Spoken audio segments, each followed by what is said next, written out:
Greetings. My name is Kenaz Francis, Masters of Public Health candidate with the St. George's University. Today, I will be presenting an advocacy pitch on improving cardiovascular disease, mortality and morbidity rates in Antigua and Barbuda, a lovely island located in the OACS. This policy brief or advocacy pitch is being directed to the Honorable Malwin Joseph, Minister for Health, Wellness, and Environment in the Antigua and Barbuda state.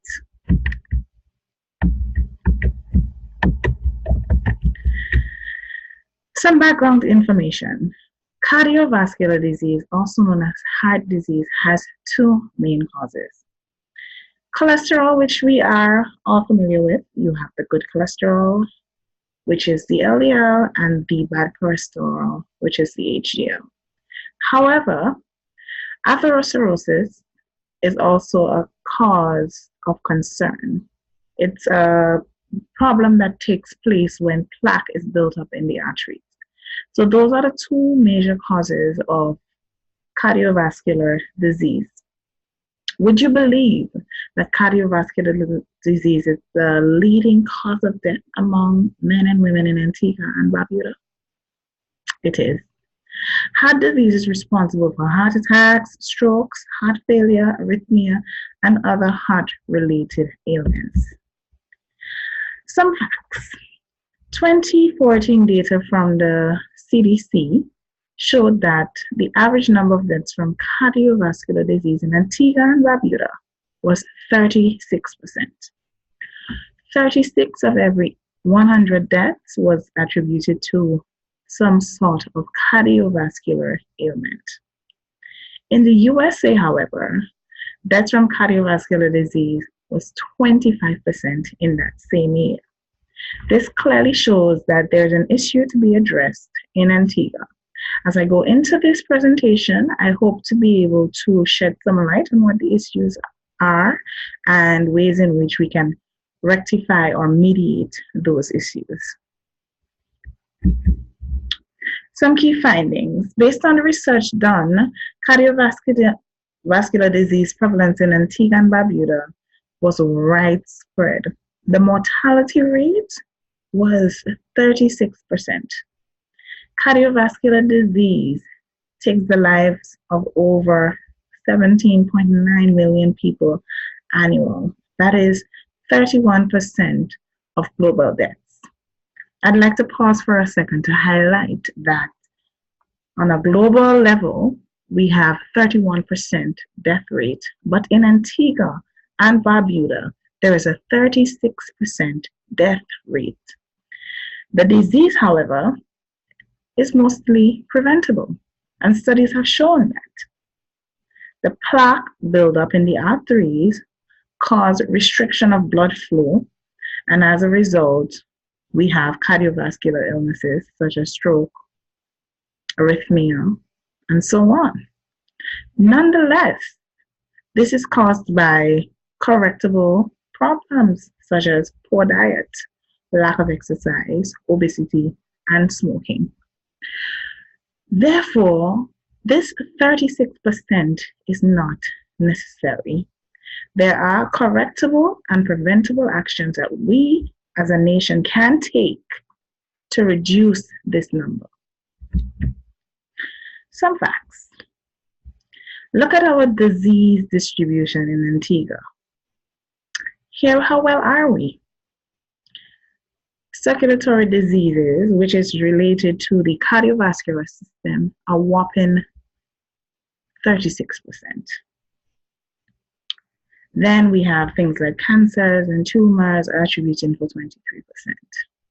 But our highest percentage is being caused by a disease that is not only preventable, but it's also correctable, which means that once we realize that there's a problem, it's not too late.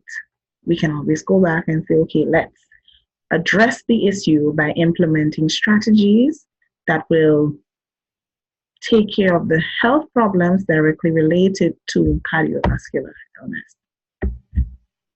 A government overview. What is really happening Antigua and Barbuda, what are we doing to mitigate or control the issue of cardiovascular mortality and morbidity rates?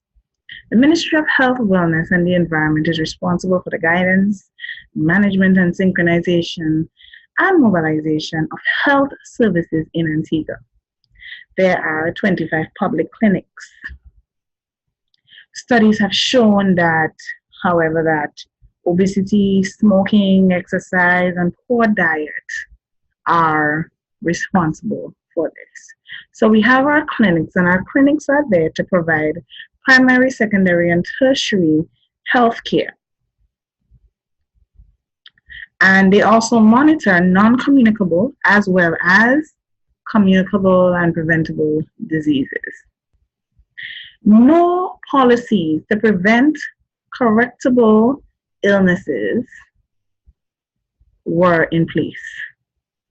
There were no policies saying that this program is in place on a national level and we expect compliance in order to reduce morbidity rates of a particular illness, and in this case, cardiovascular illness. The situation had to be evaluated, and 3 evaluation criteria were used: epidemiological, economical, and political. PAHO reported that health problems in Antigua and Barbuda amongst obesity and diet-related. So our leading health problems are directly related to how we take care of our body, what we put into our body, resulting in obesity. Economical. Cardiovascular disease, of course, is treated at a tertiary level. So we're treating the sick. And therefore, if we put preventative actions in place, we will have a cost benefit for using primary care. So if we fix the issue before it grows, we are able to cut costs because the preventative steps are far less costly than the corrective steps and the treatment steps. Political. As in most OECS regions, the perception is that once you look healthy, you are healthy. And this is creating issues in our system. We took the time, or I took the time to evaluate the different options. So we have our status quo, where we leave everything as is. But based on the information provided, this is not the best option for us. The second option would have been to start a health education program, which will address the cause and effect prevalence and causality factors through early education in school. We go in and we teach our youth that this is how you need to take care of your body. These are the things you need to do, right, in order to reduce the risk of you suffering from cardiovascular disease, reduce the risk of you becoming that statistic of 36%. The cost benefit would be positive. We already have programs in school. And politically, the perception from a young age, it's more impressionable, and people will be more inclined to make healthier choices. Health promotion programs. This will provide the information where we need healthier choices. So we're going into at risk or secondary. The cost benefit will again be positive because we're not at the treatment stage where surgery or surgical interventions would be required or medication would be required. This would help change the perception of the mindset of the adults. And the third option was to try infrastructural changes. However, that comes at a cost. Therefore, the final recommendation would be to adopt alternative 2 and 3, education and health promotion. We of course understand that these come with limitations. There's no guarantee on the quality of education programs with influences outside of the setting. So our youths go into the community and they're told something different, or they're influenced otherwise. Right? Unless the most impactful medium is used, the health promotion, and for the health promotion, the targeted market may not be met. So we have to be prepared to put strategies in place to combat these limitations in order to be effective. In conclusion, Honorable Minister, cardiovascular morbidity and mortality rates in Antigua are a growing concern. Studies have shown that the disease is not only preventable, but correctable. The policies in place are not sufficient to combat the issue. However, if we come together and we join and we promote and we educate programs, those programs can shift the state of the endemic that we have. Thank you for your time. I have some references for your review, and please feel free to ask any other questions that may be deemed necessary.